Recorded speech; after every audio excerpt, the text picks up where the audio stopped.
how Arsenal can beat Manchester City. So lads, with there being only 7 days, yes just a week before the return of the Premier League, the daunting game against Manchester City is getting closer and closer. Now while many Arsenal fans saying that Arsenal have no chance of winning, you then get some fans like me who for some reason remain very optimistic at winning at the Etihad. Don't ask why, but I honestly believe we have a chance. But of course, Man City being Man City, they're the current league champions. They won the league in the last 2 years. They've got Pep Guardiola, they've got Aguero, De Bruyne, Sane, Sterling and Benjamin Mendy.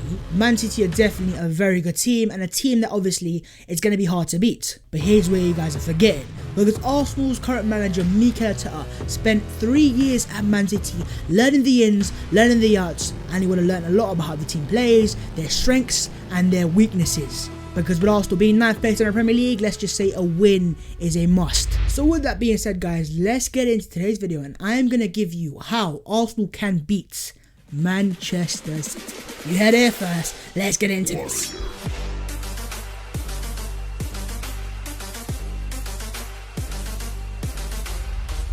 Lads, 7 days, a week, we're nearly there. The return of football, the return of the Premier League, the return of Arteta's mighty Reds, and the return of Shkodran Mustafi. Yo, what's on guys? My name is Pascal and welcome back to my channel. In today's video lads, we are back again to discuss Arsenal, but this time lads, we shall be discussing how exactly Arsenal can defeat Manchester City in a week's time at the Etihad Stadium. Yes, you heard that right, because in today's video, I am going to discuss ways that Arsenal can go to the Etihad and pull off the win. A win that a lot of fans don't think is possible. And then you got fans like me who are going to provide you with the hope because, yeah, my opinion matters, I guess. Is what it is, lads. But with that being said, guys, before we get into the video itself, make sure to go down there and smash a like on the video. Subscribe to the channel if you are new and let me know your thoughts in the comments. Your predictions, can Arsenal beat Man City? To all my tactical masterminds, let me know your thoughts in the comments on your predictions, formation to go with and tactics as well. Make sure to also follow all my social media, my Instagram, my Twitter, my Snapchat and my TikTok. Subscribe to The Offsiders, my group channel, and also vote for me for the Football Content Awards because your boy deserves to win something. I think so. And with that being said, guys, let's get into this video. I don't know why I did that. And yeah, let's discuss Arsenal versus Manchester City, lads. 7 days now, it's not that far away. So this is how Arsenal can beat Manchester City. Let's go, lads. The first thing that Arsenal need to do, lads, is start Kieran Tierney, aka Kieran Tierney. One day I will get a Scottish accent on point. Mark my words. But of course, with Kieran Tierney returning from his injury now, he's fully fit. He even started against Charlton in the first half. And I honestly reckon Arsenal will need to start him against Man City. And the reasons why are very simple. And that's because if you look into Man City and their main threats, lads, it's those wings. They got Sterling, Bernardo Silva, Riyad Mahrez, Leroy Sane. Okay, I'm really getting scared now. They've got top wingers and top forwards as well that are overlapping as well. So those wings are going to be extremely important. And Arsenal will need to make sure those flanks are on point. Now, of course, in terms of our left back prior to the pause of football, it was of course man like Bukayo Saka. Yes, he's done a good job there and he's been sometimes very good, but he's still not a left back. And for me personally, by playing Bukayo Saka left back, not only are we holding back his entire potential, but at the same time, lads, he will be exposed because he's going to be up against top wingers, and Saka isn't a defensive left back. He's a player who is at his best going forwards, and that's why, lads, I reckon when you bring in Kieran Tierney who can play left back, you can then move Bukayo Saka forwards into a left wing role and maybe even start him in that Man City game. Because what Bukayo Saka has shown to me, lads, is by coming into the Arsenal team, he's shown us that poise going forwards, the incisiveness, the ability to beat a man, to nutmeg people, to score goals, to get assists, to be world class. And just imagine the left wing of Saka and Tierney. It would be insane. Another reason why I'd say I'd start Saka at left wing and Tierney at left back is because, of course, the Saka now having experience at left back. He's learned a bit how to defend. He now knows how to deal with certain circumstances defending. And he'll know how winger should track back as well. And especially with Man City having very attacking fullbacks who are going to bomb forwards, overlap and all that stuff, it's very key to have a winger as well who tracks back. And with Bukayo Saka's experience now at left back, I think it'll help a lot more when it comes to tracking back. And so that is another massive reason to why I'd start Kieran Tierney, because what you'd do is it'd free Bukayo Saka going forwards, Bukayo Saka left wing, Kieran Tierney left back. It's absolutely scenes, lads. So yeah, let me know your thoughts in the comments. Would Kieran Tierney starting a left back? Would you like to see Bukayo Saka start at left wing or left mid? Because personally, you know what? I don't mind. Mikel Arteta, get the notebook out and start writing, lads. On to the second thing for me that Arsenal need to do, lads, and that is a centre-back partnership of Pablo Mari and David Luiz. Now I can't lie, that doesn't fill me the most confident, especially with David Luiz,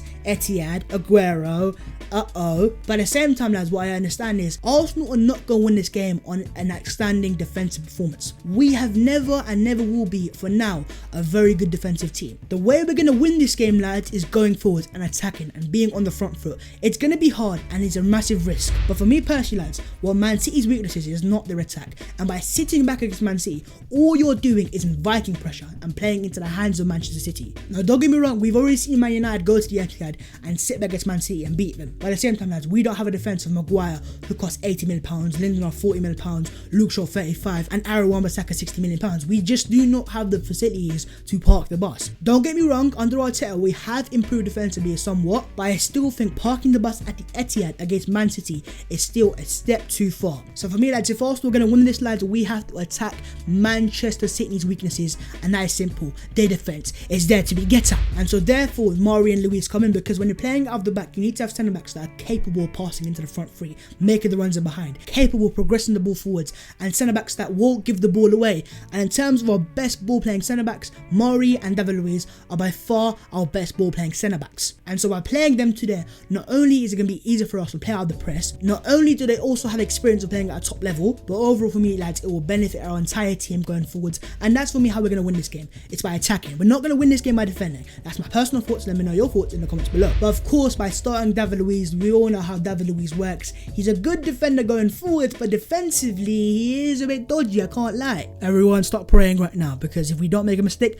we might actually have a chance to win this game. God, David Luiz, no mistakes. I'm begging. Moving on to the third thing that Arsenal will have to do for me, and that is start Joe Willock over Mesut Ozil. Yes, lads, I just said it. The biggest Mesut Ozil fanboy, aka your boy Battlein, has just said to drop Mesut Ozil. It really hurts me to say that. But the truth of the matter is, Mesut Ozil in the big games, especially away from home, can sometimes be a liability. And that is not something that just started now, but that's something he used to do in his prime days as well. He doesn't run a lot, he's not the best of presses, he does run somewhat, and that's a bit underrated of his, but at the same time, lads, he's not on the level of what we need, especially to go to the Etihad and get the win. So that's why I would start man like Joseph Willock. It's a bit of a mad call, I can't lie, and it could be a massive risk, but by starting a player Willock, what you're getting there is a player who, yes, he's not as good on the ball as Mesut Ozil, but what he offers Arsenal is a far better presser, a player who can get into those Man City defenders and the midfielders, press onto them and win that ball back. In many ways, that Joe Willock would be our defensive number 10, and I think